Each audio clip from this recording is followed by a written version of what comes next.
The chandelier above box 12 held 96 candles. Diana Faulkner had counted them during the second act of La Clemenza di Tito, because counting was something her hands could not betray, and her hands had already begun to shake. She sat very still in the velvet chair, her gloves folded in her lap, the Duke of Strathmore beside her in profile. He had not looked at her since they had taken their seats. He had looked at the stage, at his program, at the gilded molding above the proscenium arch, at everything the box afforded except the woman he had asked 4 months ago to be his wife. Across the theater, in box 7, Lady Serena Holt sat with her chin lifted and her throat bare. Diana did not need to look. She had seen her when they arrived. The dark hair, the pale shoulders, the single strand of pearls that caught the light whenever she turned her head. Lady Serena had been positioned with the precision of a chess piece, angled so that her profile was visible from every box on the eastern side. She had smiled at no one. She had not needed to. Her presence was the statement, and she had made it before the overture began. The Duke had seen her too. Diana had felt it in the pause between his footsteps, the half-second delay as he handed her into the box, his fingers stiffening against her gloved palm. He had recovered quickly. He always recovered quickly. But recovery was not the same as honesty, and Diana had spent 4 months learning the difference. They had been introduced at Lady Ashwick's garden party in April, when the roses along the south wall were still in tight bud. He had bowed, she had curtsied.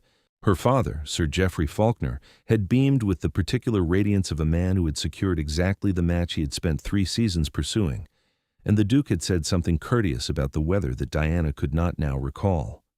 What she recalled was his hands, the way he held them, one behind his back, the other at his side, both perfectly still. She had thought it was composure. She had admired it even.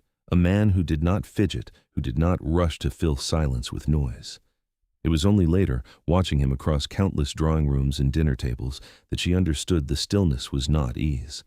It was containment. He held himself the way one holds a door shut against a draft, with effort and with the full awareness that something on the other side was pressing. He was afraid of her. Not of her person, not of her conversation or her opinions, which he solicited with genuine interest during their walks through Hyde Park, or her taste in music, which he had indulged by securing this very box for the season. He was afraid of what wanting her would cost him. She had seen it in the way he stood when she entered a room, the slight straightening, the breath drawn a fraction too deep. He wanted to want her. He could not bring himself to surrender to it. There had been a moment, the third walk, late May, the chestnuts in full bloom along the Serpentine, when she had stumbled on a loose stone and his hand had come to her elbow. She had felt every finger through the layers of fabric, felt them tighten and hold and then release, all within the span of a single breath, as though touching her was something he could only endure in fractions. She had looked up at him. His face was turned away. He had removed his hand before she could cover it with hers. At Lady Drummond's dinner in June, seated 4 chairs apart, she had watched him across the table as the soup was cleared. He had been speaking to the Countess of Bridgenorth about his tenants' cottages, roofing, drainage, the sort of practical detail that made other women's eyes glaze, but which he discussed with an attention that revealed more about him than any compliment could. And then, mid-sentence, his gaze had drifted down the table to Diana. He had stopped speaking. The Countess had waited. The silence had stretched for 2, 3, 4 heartbeats before he recovered, and when he resumed his sentence, he had lost his place and had to begin again, and Diana had looked down at her plate and felt something in her chest expand like a held breath finally released. She had told herself this was enough, that a man who was afraid of wanting was still a man who wanted, and that patience, the particular patience her mother had taught her before the fever took her when Diana was 14, would unlock what force could not. It was her aunt, Mrs. Thornwell, who had first mentioned Lady Serena's name. A Thursday afternoon in the parlor, embroidery hoops between them, Mrs. Thornwell's needle pausing over a half-stitched leaf. "You are aware, I suppose, that Strathmore was not entirely without attachment before the arrangement was made." Diana's needle had not paused. "I am aware." "And you are content?" "I am aware, Aunt." Mrs. Thornwell had studied her for a long moment, then returned to her leaf, and neither of them had spoken of it again. But Diana had lain awake that night and stared at the ceiling of her bedroom and thought, content is not the word. The word is waiting. and I am very good at waiting, but I'm not yet sure what I am waiting for." She had been wrong. The first act ended. Applause filled the theater like a wave breaking against stone, and Diana sat with her hands in her lap and felt the ring on her left hand, the Strathmore sapphire, square cut, set in old gold that had been worn by 4 duchesses before her. It was too large. It had always been too large. She wore a thread of silk wound beneath the band to keep it from sliding, and when she moved her fingers she could feel the silk tighten against her skin like a question she had been refusing to answer. He had given her the ring in his study at Strathmore House, standing beside the window with the afternoon light falling across the carpet in long, pale rectangles. He had not knelt. He had held the box open with both hands and said, "I hope you will do me the honor," and she had taken the ring and put it on herself because he had not moved to do it, and she had not wanted him to see that her fingers were trembling. 4 months. 16 formal dinners, 9 morning calls, 3 walks in the park with her father's companion, trailing at a discreet distance. He had never once taken her hand without gloves between them. He had never once said her name without the word "Miss" before it, though she had given him permission to use Diana on the second walk, and he had nodded and continued to say Miss Faulkner with a precision that she now understood was not formality but fortification. The interval began. The house lights rose. Around them, the theater rustled with movement, fans opening, opera glasses lowering, the murmur of conversation spreading through the boxes like water finding its level. The Duke turned to her. "Shall I fetch you something to drink, Miss Faulkner?" She looked at him. His face was composed, his eyes steady, his mouth set in the pleasant neutrality he wore like armor. Behind him, through the open curtain of the box, she could see the foyer below beginning to fill, silks and tailcoats and the warm golden light of 300 candles reflected in marble. And across the theater, in box 7, Lady Serena Holt rose from her chair and stood at the railing, looking directly at them. Diana felt something shift in her chest. Not anger. She had expected anger, had braced for it since April, since the first whispered mention of Lady Serena's name at a supper she was not meant to overhear. What she felt was clarity, the particular devastating clarity that comes when the last excuse falls away, and the thing you have been avoiding stands before you in full light. He was not going to speak. He was not going to explain or apologize or acknowledge that the woman standing in box 7 had been in his bed 6 weeks before he offered Diana a ring he could not bring himself to place on her finger. He was going to sit beside her in this velvet box and endure it, endure her, with the same careful armored silence he brought to everything, and he was going to let her endure it too, because endurance was the only currency he knew how to spend. "No," Diana said. "Thank you." She removed her gloves. She did this slowly, one finger at a time, the way her mother had taught her. The left glove first, then the right, folding each neatly and placing them on the rail of the box. The Duke watched her hands with the faint attention of a man who has not yet understood what he is seeing. Diana turned the ring on her finger. The silk thread caught for a moment, then gave. The sapphire slid free. She held it out to him. The Duke looked at the ring in her open palm. He looked at her face. The color left his cheeks in a single slow tide, and she watched it go with the same detached precision with which she had counted the candles. "Miss Faulkner, this belongs to your family," she said. Her voice was steady. She was distantly surprised by this. She had expected it to shake, had prepared sentences in her mind that would survive the shaking, but her voice was clear and level, and it carried in the sudden quiet of the box the way a bell carries across still water. "I am returning it." He did not take it. His hand remained at his side, fingers curled, and she could see the effort it cost him, the tendons standing in his wrist, the rigid line of his jaw. She waited. She gave him 3 full seconds. Then she reached forward and placed the ring in his hand, closing his fingers around it with both of hers, and the touch, skin against skin, the first time without gloves, sent something through her that she would not examine until later, alone in her room with the curtains drawn. She stood. The movement drew eyes. She could feel them, from the boxes on either side, from the stalls below, from the figures already gathering in the foyer with their glasses of wine and their avid, watchful faces. The Duke of Strathmore's betrothed was standing in box 12 with an expression that was neither distressed nor defiant, but simply, quietly, finished. "Diana." His voice was rough. It was the first time he had used her name. She did not turn. She gathered her shawl, pale gray silk, embroidered at the edges with small white flowers her aunt had stitched, and she walked through the curtain of the box and into the corridor and down the stairs, and every step was measured and every step was watched. The foyer was bright and crowded. She moved through it the way water moves through a channel, without resistance, without hurry, finding the path that the crowd's own movement provided. Faces turned toward her. She saw Lord Pemberton's eyebrows rise above his champagne glass. She saw Mrs. Aldwick's fan stop mid-motion. She saw, at the edge of her vision, the pale oval of Lady Serena Holt's face watching from the gallery above with an expression Diana did not care to read. The doors were ahead. The footman in livery reached for the handle, hesitated, looked at her without a companion, without a cloak, and opened the door. The rain hit her like a wall of cold silk.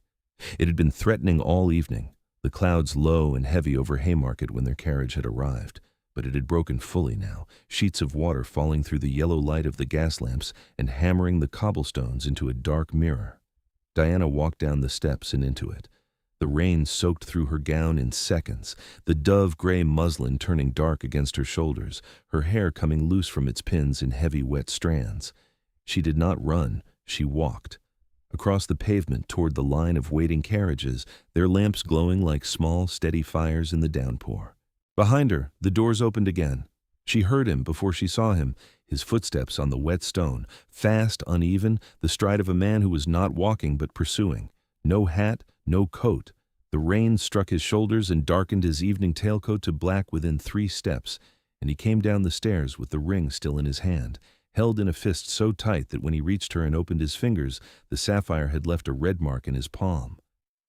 Diana. She stopped. She did not turn. The rain ran down her face and she let it. Diana, please. You did not say one word, she said. Her voice carried over the rain, clear and quiet and entirely without anger. She was there. She was visible to every person in that theater. And you sat beside me and said nothing. I know. 4 months. You have touched my hand 9 times. I have counted. Every time with gloves between us. You have never once. She stopped. Drew breath. The rain was very cold, and her dress was heavy with it, and she could feel the cobblestones through the thin soles of her evening slippers. You are afraid. I have known it since April. I told myself that patience would be enough, that if I waited, if I was steady, if I did not press. She shook her head. The rain scattered from her hair. But I will not sit in a box and be endured, not by anyone, not even by you. He stood in the rain with the ring in his open hand and the water running down his face, and he said, It was not endurance. Then what was it? Terror. The word came out of him like something pulled from deep water, heavy, dragged, reluctant. You terrify me, Diana. Not because of what you are, but because of what I become near you. I lose. He stopped. His jaw worked. The rain was relentless, pounding the pavement around them, and through the bright windows of the opera house she could see faces pressed against the glass, watching. I lose the ability to hold myself apart, and I have held myself apart for so long that I do not know what remains if I stop. And Lady Serena? He flinched. It was the first time she had spoken the name aloud to him. In 4 months of understanding, 4 months of knowing, she had never once said those 2 words, and saying them now felt like pressing a thumb into a bruise she'd been pretending did not exist. Lady Serena was... He stopped, started again. The rain drove into his shoulders and ran in rivulets down the front of his waistcoat. She was a woman who required nothing of me. That was her appeal. She asked for nothing. She expected nothing. She permitted me to remain exactly as I was, and I... His voice broke. Not dramatically, not with the crack of a man performing grief, but with the quiet fracture of a man saying something true for the first time. I chose comfort over courage, and I have been choosing it for longer than I wish to admit. You chose it again tonight. You sat beside me and chose it. Yes. Then you should have told me that. You should have said those words in a drawing room, in daylight with tea between us, not here. Not after I had to break myself open in front of 300 people to hear them. I know. Knowing is not enough. I know that too. They stood in the rain. The carriages waited. The coachmen watched from their perches with the studied blankness of men who had seen everything in London after dark and would see everything again tomorrow. Through the opera house windows, the interval crowd pressed closer to the glass. "You will not put that ring on my finger again," Diana said, "until you can say my name in a room full of people without flinching, until you can take my hand without gloves, until you can sit beside me in a theater and look at me. Look at me, not the stage, not the ceiling, not the program, and let me see your face. And if I cannot, then the ring stays in your hand, and I go home to my father's house, and you will have been right to be afraid, not of wanting, but of the waste." He looked at her.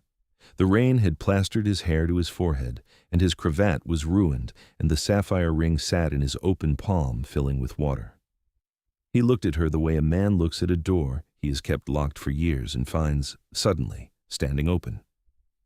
"Will you let me walk you to your carriage?" he said. "No." "Will you let me send mine for you?" "No."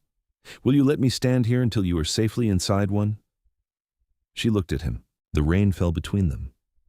"Yes," she said, "you may do that." She turned and walked to the nearest carriage. She spoke to the coachman. She climbed inside without assistance, and as the door closed, she looked through the window and saw him still standing in the rain, the ring in his hand, the water streaming from his coat, watching her go with an expression she had never seen on his face before. It was not composure. It was ruin. The carriage pulled away.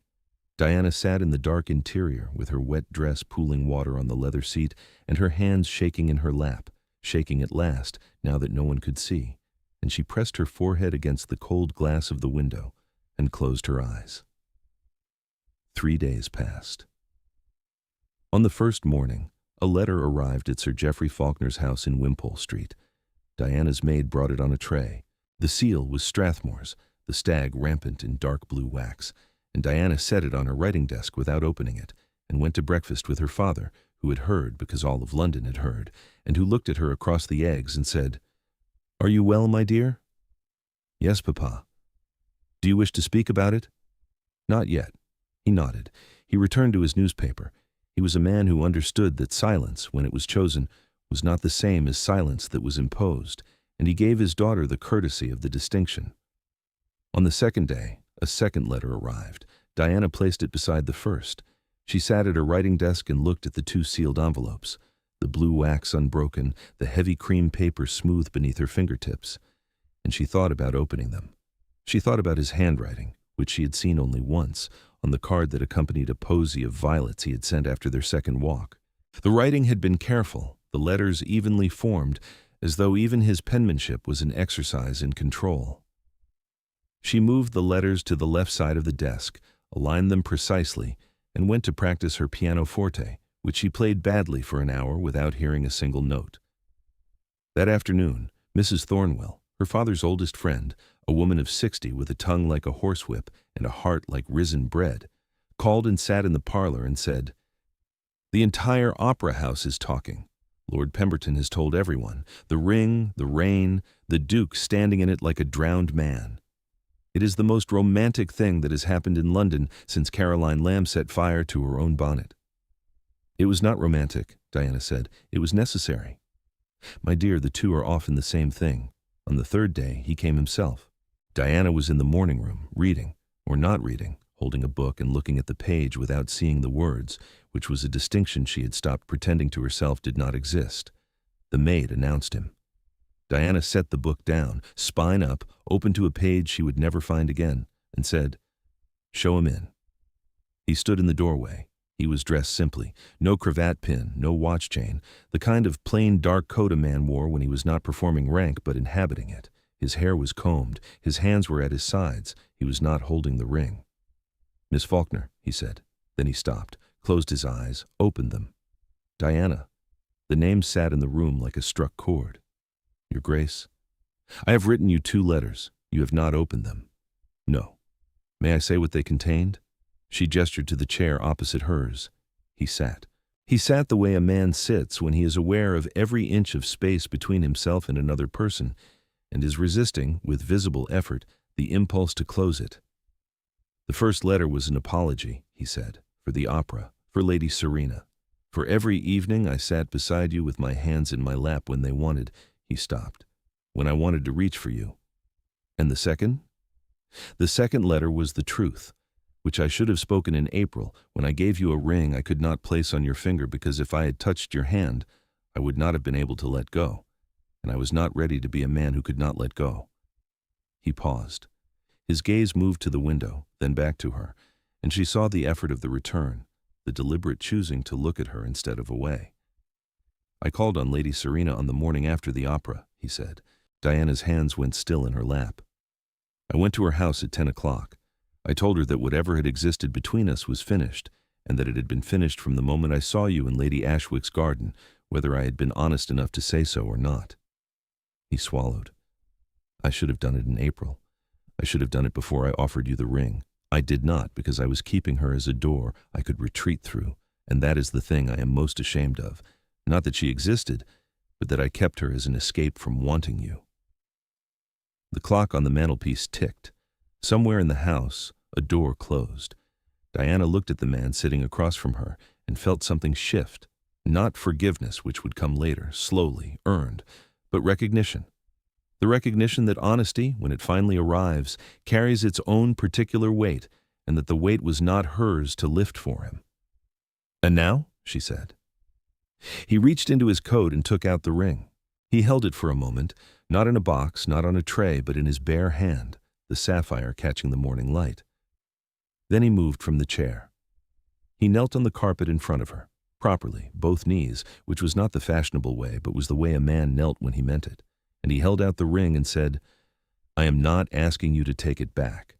I'm asking you to let me put it on your finger. Without gloves, without silk underneath. I want it to fit you, Diana, not the family. You." Her eyes burned. She blinked once hard. "It is too large," she said. "I've had it sized." His voice was rough. "I took it to the jeweler on the first morning, before I wrote the first letter. I wanted it to be right." She looked at the ring. She looked at his face. He was not composed. He was not armored. He was kneeling on her father's carpet with his heart in his hand and the fear still in his eyes, but held the way a man holds a horse's reins, not to stop but to steady. She extended her left hand. He took it. His fingers closed around hers, warm, bare, no gloves, and he slid the ring onto her finger and it fit. It fit exactly. The sapphire sat against her skin without thread, without adjustment, and his hand remained around hers and neither of them moved. "You will look at me," she said quietly. "In theaters, in ballrooms, across breakfast tables. You will look at me, Lawrence?" "Yes." "You will not hold yourself apart?" "No." "And if she is in a room, any woman, you will turn to me, not away from her, to me." "To you." His thumb moved against her knuckle. "Always to you."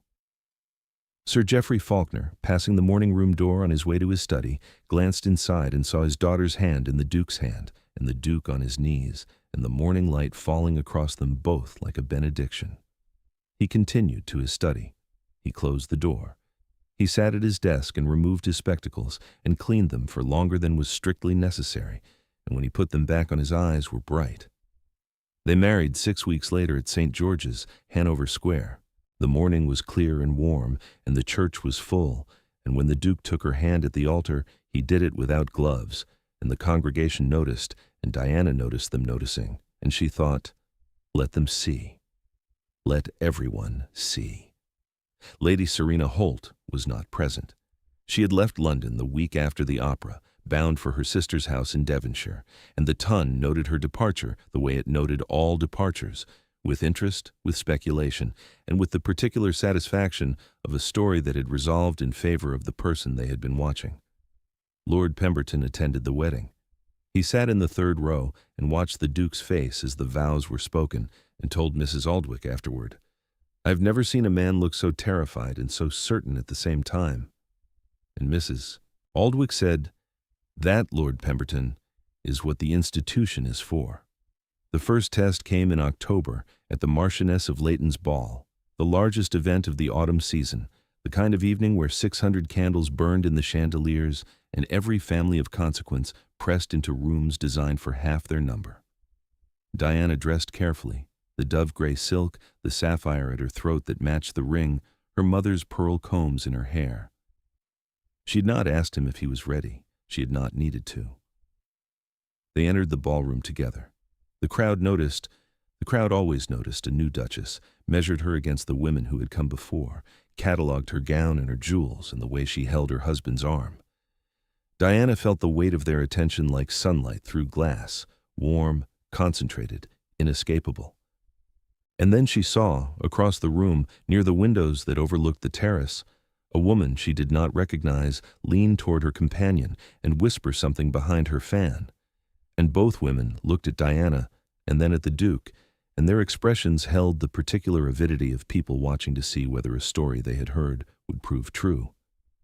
The Duke saw them too. Diana felt his arm shift beneath her hand, the old instinct, the withdrawal, the door swinging shut. She waited. She did not look at him. She looked at the room, at the candles, at the orchestra tuning in the gallery, and she waited to see what he would do. He turned to her. In full view of the Marchioness's ballroom, in front of every family that mattered and several that did not, the Duke of Strathmore turned to his wife and said, "Will you dance with me, Diana?" Her name, in a room full of people, without flinching. "Yes," she said, "I will." He led her onto the floor.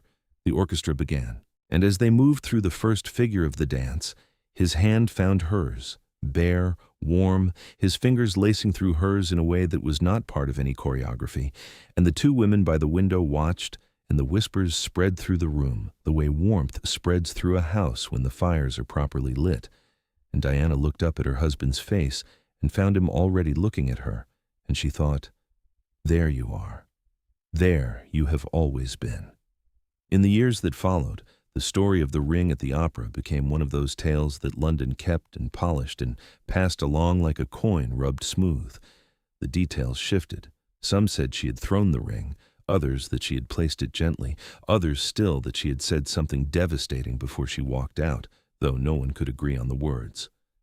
What they agreed on was the rain, the Duke standing in it, the way he had not moved until her carriage was gone.